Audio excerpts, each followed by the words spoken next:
Are you talking about something that works like a human works, or are you talking about something that is simply programmed? Very good question. Did everybody hear it? When I talk about artificial intelligence, am I talking about something that works like a human works, or something that's simply programmed? Got this right? To do something small. And the answer is, in my case, definitely the latter. And I don't know how much you want to hear about this, really. It's not a popular view with philosophers. In fact, only a month or two ago was at PT, Philosophy and Theory of AI 13, PTAI 13 in Oxford. And a big name, I've got to name the guilty man, haven't I? As always. Selma Bringsue had stood up and said, on philosophy of AI, I'm interested in doing human level reasoning by means of logic, and if you're not doing that, you're not doing artificial intelligence as far as I'm concerned. Well, he'd lost me at that point. Well, he lost everybody not far up to that, because I don't think, to answer your question, I don't think there's anything typical about human intelligence. In fact, I think it's highly atypical for reasons I could go into. But it's right to what I've just been saying. For millennia, humans thought they were at the center of the physical universe. And now, in this century, well, now we know we're not at the center of the physical universe. We're in the unfashionable spiral arm of a very average galaxy, and so on. Going around a middle-aged, middle-class star that's nothing special. Yeah, but well, with a yellow tinge, but then there's plenty of those around. Now we're learning that we're not at the centre of the space of intelligence. So my view about artificial intelligence is I don't expect it to look anything like human intelligence unless you're making artificial lovers, and then I've got ethical doubts about why you're doing that. So I would like to have a discipline called RUAI, really useful AI, which is about making robots and machines do useful things. I mean, it doesn't have to be a robot. Think of the Airbus. What I see with AI is, and what I think you'll see over the coming decades, is machines just getting smarter. You convinced?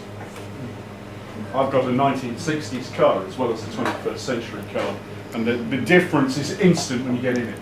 The 1960s car expects you to do a lot of work managing the engine and so on, whereas the 21st century car says, don't you worry your pretty little head about all that, you know, just tell me how fast you want to go, I'll take care of all those details. And that's going to happen more and more. Yeah, am I answering your question, really? No, yeah, you are, absolutely. Because robots for the sex industry, they're another matter. But I'm trying to remember what the technical word for it is now. It's in robots in manufacture, they have this word for minimizing the reach space. So if you've got a robot that isn't very mobile, say on a production line, or it's got problems moving, the one way you can engineer the problem is to make sure the component is always presented to the robot in exactly the same place and exactly the same orientation. Right? So you fix the problem by changing the robot's environment. Whereas a human could, you know, sift and turn it round. So you bet on gimbals. Yeah, if the robot's not smart enough to do that, well, you fix it by changing its reach space. And I'm a little worried that we're going to do that in these caring cases. So the robot's not that good at caring, but we'll just change the definition of caring. So, rearranged granny. there's far more problems than you think with Pin Granny. I did some work with some engineers for robots that carry people, and I don't know the suggestions welcome on this, right? That's okay. You can have a robot that can pick people up gently and carry them somewhere. That's doable. The problem is, what happens if the robot goes wrong, right? Or you know, some programming error occurs for which the Sirius Cybernetic Corporation is just famous. Well, how do you want it to stop? You see, if it stops rigid, right, then you've got somebody trapped, right? And if it's pressing too hard anyway, you know, and it stops rigid, you've got a problem with the fire brigade to prise it up. But if it stops limp, right? If you say, right, there's a problem, so the robot's giving up, it should just go limp, it's going to drop somebody on the floor, right? And we haven't really solved that one yet, but obviously it needs solving. We need to program it to put them in airbags. Yeah, in its shoes. Could you say? I'm thinking that we need some different terminology though, because you said at one point, do you want to be looked after by a robot when you're older? And I'm older, and I said yes. And then you started talking about smart homes. Well, when you talk about a robot, it sounds like it's a single entity, a thing that will pick you up and carry you around. A smart home is a network of robotic devices, isn't it?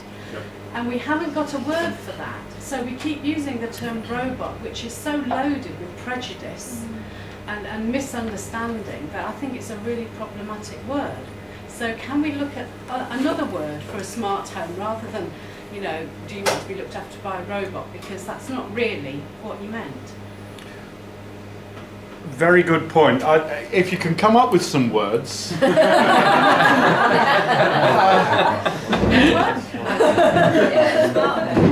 Because I don't particularly like smart home, but I had to change to that because that's the one that's in use now. And you can buy these things. I think better to move to France to buy them at the moment, but you can buy them. And not cheap at the moment, but they are available. Telemedicine, I don't think we've got a... I don't know what telemedicine is. Well, telemedicine is just linking somebody up by remote sensors to a care centre or a medical centre. So there are all manner of biosensors now and getting better, but certainly you can have blood pressure monitors, you can have pulse monitors, you can have temperature monitors, and monitor somebody continuously. So if any change occurs or a change that predicts a problem for this particular person's condition, then it sounds an alarm and somebody phones them up. And what people report is, of course, they get a call from the centre before they knew there was anything wrong, because you don't always know accurately how your blood pressure is changing or how your heart rate is changing yourself, but it can be monitored. Do you think if more of the care side of things is done by robots or with robotic help, that people will miss out on the human interaction and end up being in worse mental health and actually die quicker because they're so isolated? Yes, for sure, but that's exactly what I think. Have you read The Native Tongue by Suzette Hayden Nelvin?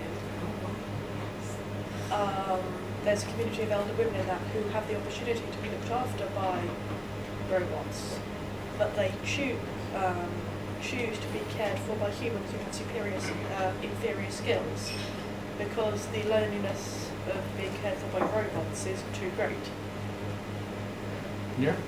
Well, I hope people, I don't know whether I hope people choose that or not, but I hope people realise that that's a choice you might have to make. It's kind of a choice in the future for some of us.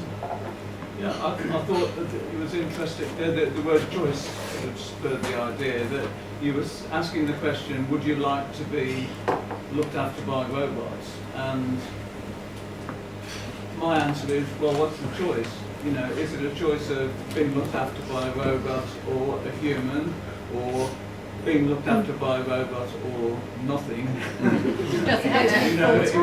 which circumstance I might go for the robot, but... As long as you realise you've got a choice.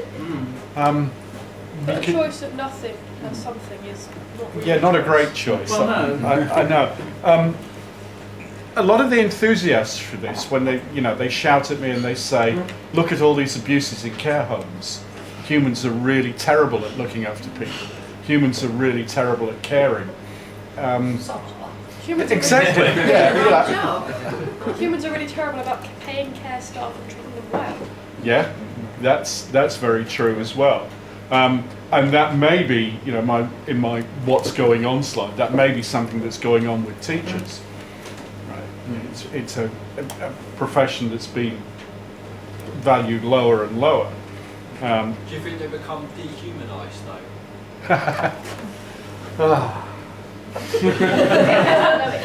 Very good question.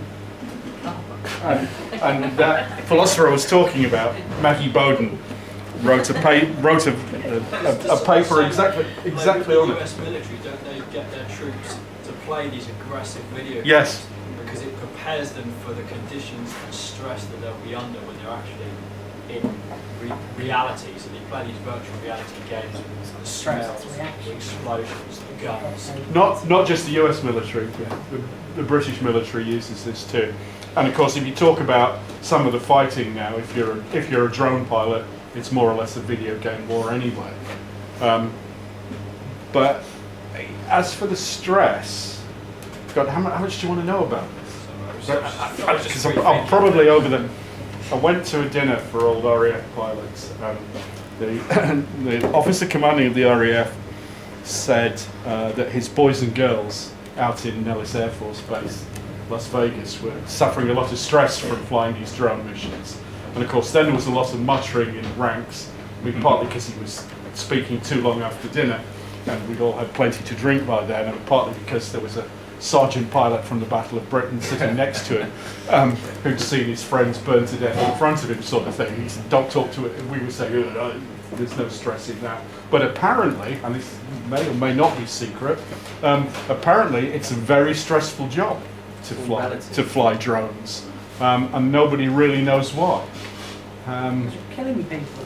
You know you're killing people. And you're not in danger yourself. Yeah. See, that's, Well, it's something very strange about it, and then of course you take off the headphones. It's just like a video game, you know. And you go home to your family, you know, in a suburban house in Las Vegas, and into another world. It's a very weird thing, and it is very stressful. With the result that the US military, well, The right soundtrack. the manufacturers. The manufacturers want to take the humans out the loop on this. Is anybody interested in this? yeah. Because, well, I got into trouble at the conference for having an opinion, but I think allowing the machines, it's an artificial intelligence thing, allowing the machines to take the decision whether or not to deploy lethal force, in other words, kill people, letting the machines do that is a very bad step. You're not letting the machines do that, you're letting the programmers do that. That's even worse. Yeah. because software's not a product, and who knows what will happen, because programmers usually don't know what their code's going to do. So I really think that's a very bad step, and there is a petition online. It's ICRAC, the International Commission for Robot Arms Control. There is a petition against this. Whether or not the US military will listen, I don't know, but my personal view is, you know, if you're interested in the killing side of things, that, and also I have to say that, you know, when I'm at military conferences, soldiers, sergeants and below, don't want artificial intelligence. They don't want autonomous robots. They're happy with a robot they drive because that saves them, you know, going to the mine or the IED or whatever. But they don't want autonomy. You know, as one Canadian sergeant put it, you know, he said, "So I've got this autonomous robot. It goes off downrange and disappears. That means I've got to suit up and go look for it." So they don't want autonomous robots because they see it as a very dumb soldier they've got to look after. Colonel above, they don't want autonomous robots because they want a human chain of command. Right? They say, no, there's got to be a human's finger on the trigger. Otherwise, how do I know who's accountable? Where's the chain of command if the thing can just go off on its own? But, well, It's just redefine software as a product. Yes. well, you've got to persuade the lawyers. I mean, it's weird. It's weird that software is not a product when it affects everyone's lives so much. But So we're paying for nothing if we pay for an app because it's not a product. you don't have the same legal safeguards if it doesn't work. Do you read all the blurb? Because I'm the silly fool who used to read, you know, license agreements and so on. But generally speaking, they say, you know, we guarantee that it's fit for no purpose whatsoever, and we're not responsible for whether it works. You know, and if you want to take it up, you're going to have to take it to court in Palo Alto, and good luck with that. Well, no, do you want me to Do you want me to go on about this? I feel quite strongly about this too. Yes. You know, because people say, lots of the experts say, well, okay, it's all right as things are, yeah, but you know, so you buy an app and it doesn't work, well, hard luck. You know, it's not the end of the world. And I have to say, what is it? 21 years ago, the London Ambulance Service decided to have a computer-aided ambulance direction system. At least 20 people died. Again, you know, the National Health Service manager who commissioned it had to resign, but everybody who built that, all the programmers, they're presumably out there building software right now. They won't put that one on their CV, but... But on that note, in terms of what you look in terms of military technology, what do you think the dangers are in terms of policy adoption, thinking about our healthcare system, about alternatives that are available? You talk about choice with respect to if you have kind of a robot carer or non-robot carer, but often people in that position find themselves with no choice. Yeah. The only choices being presented are those that are being presented by their policymakers. Yep. What do you see are the dangers in terms of, and I'm not asking you necessarily to comment on particular political groupings, but in terms of the practices of policymakers, what they might do with this technology? Sorry, a bit of a loaded question. Well, I was criticised at my doctoral viva for letting governments and policymakers off too lightly and saying it's all the responsibility of the technologists to, you know, to be ethical and get it right. And I actually do think that technologists do have a big responsibility. That's why I use the Titanic analogy, you know, because only the people who build the stuff really know how badly it can go wrong, and they don't always say. But I don't want to let government and policymakers off. They have a role too. And I guess, you know, my take-home message tonight is you really do have a choice. This isn't inevitable. And you should campaign about it. It shouldn't be, oh, well, we've decided that we can't afford any psychotherapists, so you'll get your therapy from a computer. You know, or, you know, we're not going to bother with care homes anymore. Get a robot to look after you and pay. And policymakers do this. You know, look, you know what I'm saying is right. You know that it's much cheaper to make people buy an internet connection, buy a computer, do all their transaction, whatever it is, get their pension, apply for a TV license, tax their car, so do all that online, and that's a shifting of the cost onto the user. Whereas if you had to maintain a post office or an office or a licensing office, then the government would have to pay. But that only works with the user. I mean, my mum went out in her 90s. There's no way that she would be able to go online and order anything herself or even use a robot, to be honest. And I feel the same in myself. As I get older, the use of technology is going to decrease because I'm old. Do you reckon? And I'm going to rely on human interaction rather than using a computer. But then it might change in generations to come, but my trust in that is not good. To be honest, I think with that, so I'm obviously fairly young, but I wouldn't have been able to use a typewriter. Now I'm going to change the paper once I'm finished and use another one. But do you not think that because we're used to growing up with technology all around us, we can tell our smartphones how we want to live our life, and it kind of helps us regulate how we live, that we wouldn't grow up with the knowledge to be able to But use not this technology? everyone's in that way. Not now, because there's people who are 90 that won't, but as technology develops and we develop But growing as up you get with it. older, No, your I mindset think I agree changes. with you. That your mindset But I think changes. those people can still use the telly and the video recorders. Just So why not about. they use I don't Not think- everyone's the same. I think I read that you are able to use the technology you grew up with. And Yeah. And Once you reach a certain age. How many people here can have, you know, recently in the last month used the web? How many people here used the internet before there was a World Wide Web, before 1992? There's a few. It was rubbish, wasn't it? It was right. So it's a lot easier now. You'd agree? It was really rubbish. Is that the point, though, to an extent, the interface? Yeah, I think interfaces will get better. The technology behind it. Like Windows 8. Oh. That's not working. But I don't think age is necessarily the barrier. You know, I think it's a really important point to bring up barriers to technology, and some people it will be their age and something about the product of their generation perhaps. I'd refute that. I've got grandparents in their 80s that are far more technically literate than I am, but surely there will always be people that remain in society that for whatever reason are technology quite illiterate. Where do they stand? Voice recognition. Generation down the line, sort of maybe voice activated. So in theory, you'd be communicating like you would to a human. I didn't ask about Siri because I haven't taken the plunge yet. It just feels like a direction I don't want to go in, but maybe I'll have to. With the aging population in Japan being quite a lot worse than a lot of other countries have, including this one, is there a feeling of wait and see, do you think, what happens in Japan will lead the rest of us? Yes. Yeah. Is that really quite a bad situation they have come into, in terms of relying on robotic assistance for various things because they have such the aging population in such large numbers, and the technology to deal with it?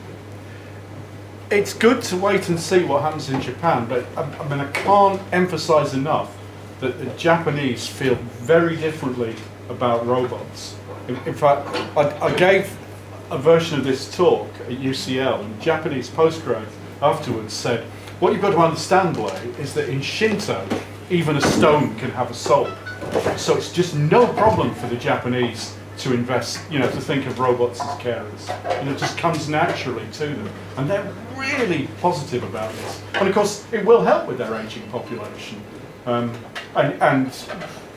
Well, promising scientific results are coming from Japan. You know, if you give old people this silly seal thing that you stroke. You know. What does the silly seal do? That sign over there. Well, not much. Not even as much as an Ibo dog, but it's a robotic companion for old people. But it definitely does make them feel better. So do normal dogs. There's lots of research about that as well. Yeah. And they have the cat. Like you go to in Japan, those cats just go and start attacking them. You go to hospital, they'll stick you, you're seriously injured, they'll stick you on a machine, which is arguably a robot. It's monitoring you, perhaps even administering medicine at the right time based on what it's been told it needs to do.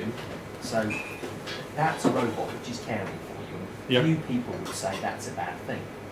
Yeah. Is the issue here to an extent not so much whether you should be looked after by a robot, but whether being looked after by a robot should displace human interaction? Yeah. Yeah, that's very well put. That's the issue for me. Or to what extent it should displace human interaction. And also human responsibility, because I've just written a paper on this. With that machine, great. And it's probably going to do a better job because iatrogenic, you know, physician-caused deaths are something like 2 jumbo jet fulls a week, you know, and you know, we worry about aviation accidents, but normally actually it's a confusion. It's a confusion about dose, and excess dose of a drug. That's the most common type, and that's happening all the time. So should it be automated? Well, probably, because fewer people are going to die. So I can't condemn that, but I still think that if the machine goes wrong, who are we going to take responsibility? Who's going to take responsibility? There's an established set of medical ethics, so doctors know who's in charge and who's responsible. You put the machine in, well, we need to sort that out. I'm not against the machine. I just think we need more public debate about what the limits are. And I don't think the limits should be set by a manufacturer who rushes in with a whizzy machine that costs millions and they get lots of millions for it, but they don't think through all these issues. And then everybody in the hospital's trying to work out how to use the machine and whether or not it's what they want, which is, you know, one of the ways this can happen. And what is, I suppose, the more qualitative evidence that's emerging in terms of people's lived experiences of the robots in their lives. I mean, for me, almost absent in the debate, and especially when you think about the role of manufacturers and things that they might glean from individuals, but in terms of the broader scientific community, those more qualitative experience, those that lived and embodied the robotic experience almost. Is there evidence emerging on that? Yeah. And what does it tell us? You know, I think my own grandfather, and he would think it was fantastic. I've read some blogs by people who have sex with robots regularly. It didn't sound like it didn't. I'm talking about. It didn't sound like it didn't sound like a lot of fun.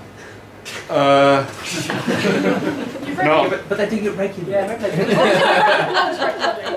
Pardon? Do you read the blogs regularly? Or No. I mean, it's a while back now. We've got basically as background research for this. It doesn't sound like a lot of fun. In Japan, some people have robot companions, but I think they're a self-selected group who thought that was a good idea in the first place. And that's one of the problems with answering your question, because some people think robot love are great, you know, partly because they've had a lot of bad experiences with humans, which, you know, realistically, you know, I don't want to try humans anymore. So it's a great idea. And so you get this self-selection effect. Am I answering your question at all? But, well, I think for most people you have a choice about it. You really do have a choice. Sorry to... No. Yeah, because you haven't had a go yet. Oh, Just very briefly to answer your question, I was just saying here, I've got a Sony Ivo, and I've got 4 very small grandsons who've grown up with the Ivo, and I've watched their interactions with it from age 0 to 6 is the eldest now. And it's been a very good experience for them. So you asked about relationships. You know, for them it's a maturing, growing understanding for how they understand what the robot is, changing over the years and so on. And I would say it's a very positive relationship. So it's just another individual that they've got to know. That's all I wanted to say. And it's got to know them as well. Do people know about the Ivo? Sony's little robot dog. It's actually got quite a complex control system in AI terms. It has a neural net, so it learns. We got 2 in the philosophy department, and they're now completely different because one was played with a lot and the other was ignored, and they have completely different behaviours, which they've acquired. Well, the one that wasn't played with is, it avoids people. Okay. So it's really quite interesting.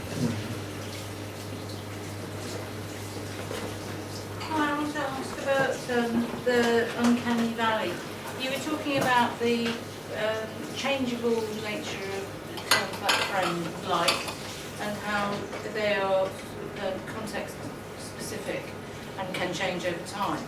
Can our experience of the uncanny valley also change over time, or is that hardwired? Could we tolerate a sociable robot that is very humanoid more because we've reached what Sherry Turkell called the robotic moment, where we're ready to let robots into our world on a scale unprecedented, because children have grown up with Tamagotchis and Furbies and played computer games and are much more willing to think, yes, come on in, I've got a gap in my life, you can fill it. I suspect you're right. And Sherry Turkell's done quite a lot of giving them to children and seeing how they react. So she's not just speculating on this. So, you know, I go online, I look at a YouTube of one of these things, you know, Actroids, introducing, fixed, speaking in Japanese and introducing people to an exhibition and so on. And I'm repulsed by that. But presumably, if all the Japanese people who are going to the exhibition were repulsed by it, they wouldn't do it. So presumably, people do adapt to the uncanny valley. I don't know any data on this. It's often assumed that it's hardwired, but I suspect you must be right that we will, or we could be forced to accommodate that if we fill our world with these. With humans in the uncanny valley there. I know what you mean. Try not to do that. develop this later point to you, citing popular culture, and that Blade Runner, Harrison Ford, is obviously assigned to dispose of replicants, those robots masquerading, for those people who have seen the film, as humanoids. I've not only seen the film, I've read the book as well. And that's there's got a lot more in it. He actually falls for a highly developed replicant, and obviously, so the uncanny valley. Even Harrison Ford, obviously he's an actor, but he changes from someone assigned to sort of get rid of replicants, and actually is taken in by, I can't remember her name. It's been a while since I've seen it. Is Deckard a replicant? That's the question. Well, that's. Well, in the book, he is given good reason to suspect that he might is. be, Yeah. And you, the reader, are given good reason to suspect that he is. But in that example, again, isn't it just actors playing as them? And in the book, you've got a lot more reason to believe it, because you've got him going up to his roof to fix his electric sheet that's broken. Because although it looks real, it isn't real, and it gives away the fact that it isn't real. So, and then it sits in that area, and his neighbours then shun him because they know it's not real. Yeah. It's not a real animal. And that kind of fits in that kind of uncanny valley. Yeah.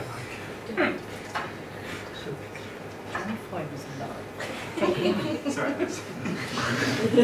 Do androids scream of electric sheep? There was a Doctor Who episode. Tom Baker.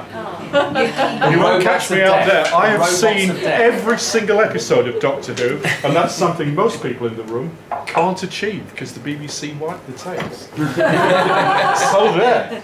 14th season. Whether or not I can remember. It was on some sort of enormous thing going across a desert. There were all these robots, and they looked like robots, and that actually was the point. That they had tried making them look more like humans, and people couldn't cope with it. So the robots had to look like, so they didn't have faces that moved. They were very stylized. And I mean, maybe that's the way to go. Maybe I think so. Yeah. With the whole Shinto thing, Japan can have its robots that look increasingly weird. We can have our robots that look increasingly metropolis. And the question is, however they look, however we react to them, what role are they actually fulfilling? Because if we have, my phone does all sorts of things. I wonder how I ever met anybody in a public place before I had this piece of technology. But it was possible, trust me. Yeah, it was. Well, no, Would it have been late? You didn't know where they were, they didn't know where you were. How did I meet someone in Bournemouth? Because I had to actually arrange a time and a place, and I had to be there. And I couldn't phone up and say, I'm sorry, something's awful stuff. I had to be there. People were just more reliable back then. And it does change the way you operate. But is that the question really? That it's how we apply this technology and what effect it's actually going to have upon us. And it doesn't stop, it doesn't make us more or less human. It doesn't make us more or less interactive with our fellows. We can still decide that. I mean, part of the problem with talking earlier, part of the problem with old people is their friends die. And they have to rely on family. And they don't necessarily like their family don't necessarily like them. And that can be a problem. Well, yeah, exactly. Lesson for everybody here: make friends with people a lot younger than you. Keep in touch with the undergraduates. But the issue there really is you're dealing with a very human problem. Yeah. From the point of view of the person who's experiencing that, who is old, and the only visits they get are from people who clearly resent having to come and visit them, wouldn't they feel better off if they didn't, if they were looked after, if they were able to get on with what they want to do? and not have to worry about, oh, is it time to take my medicine? Someone will tell you, a robot will tell you. Whether it be someone standing there looking like a human, or whether it just be an alarm on the wall saying, Mr. Jones, it's time to take the blue pill. I'm not perfectly prepared to accept that. I just want people to realise they've got a choice. And that's like my first thing about being a truth universally acknowledged. I mean, a lot of this is happening, and there is no public debate. There is no debate about what we want.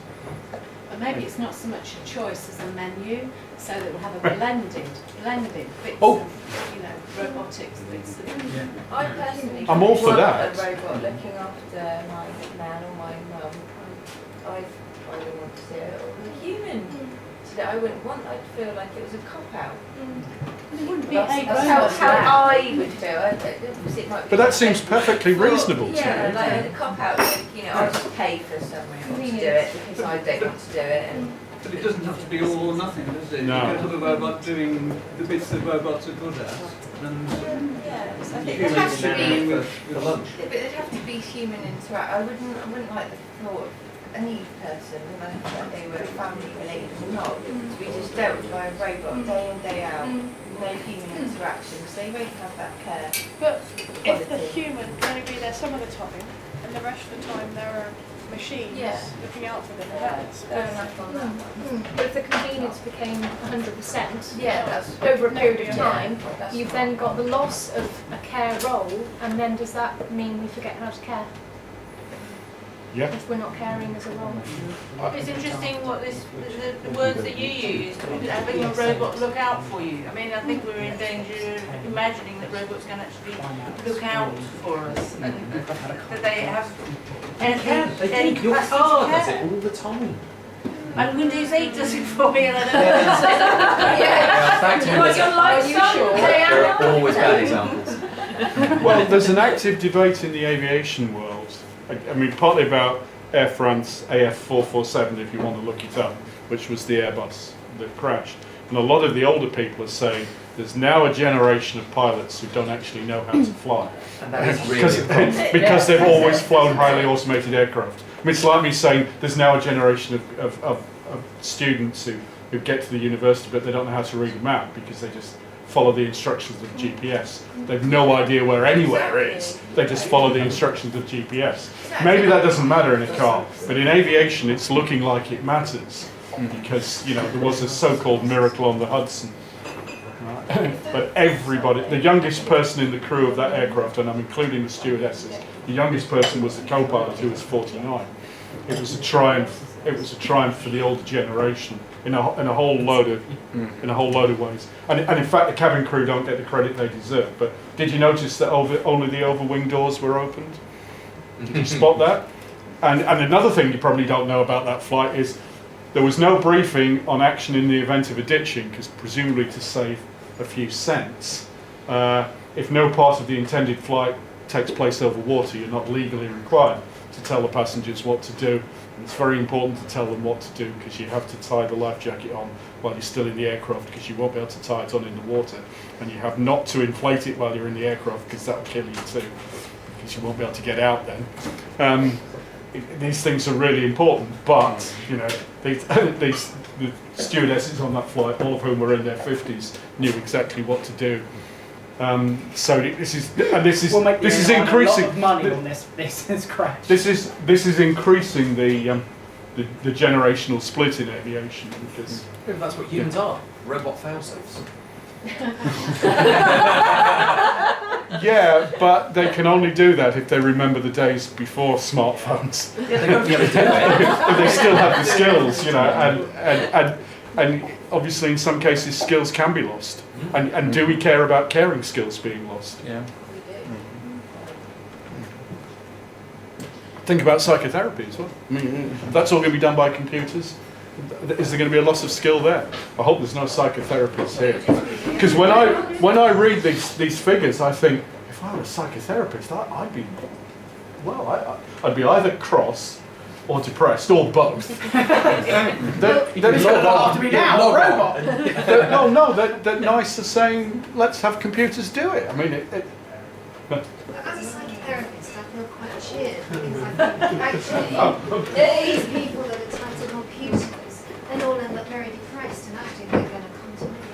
Maybe that's why we have the rise of depression, because as we are less connected to each other and we feel less connected to our lives, we lose a sense of meaning and we end up very depressed.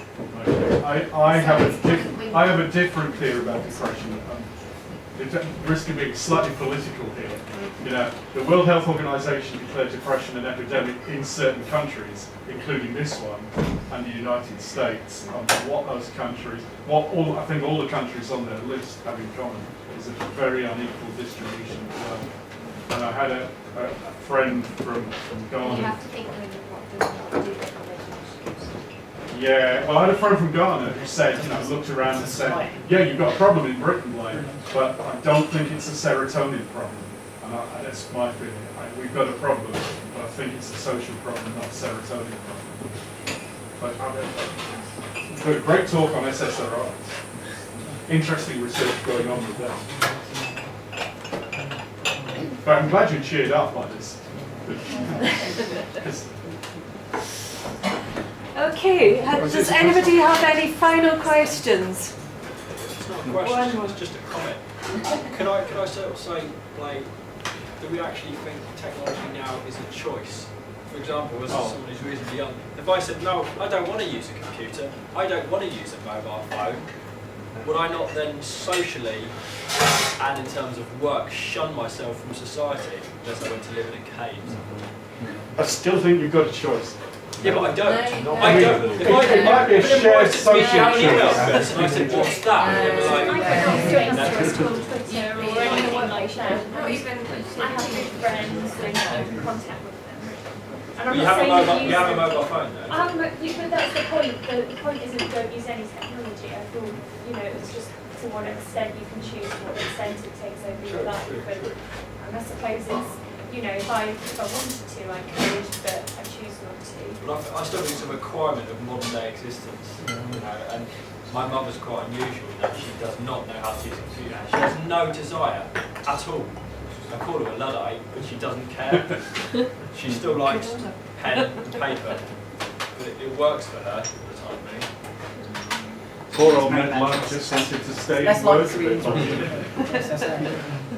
I think that's probably a very good place to end it and let Blay get off for a bit. Can we all just give him a great big round of applause?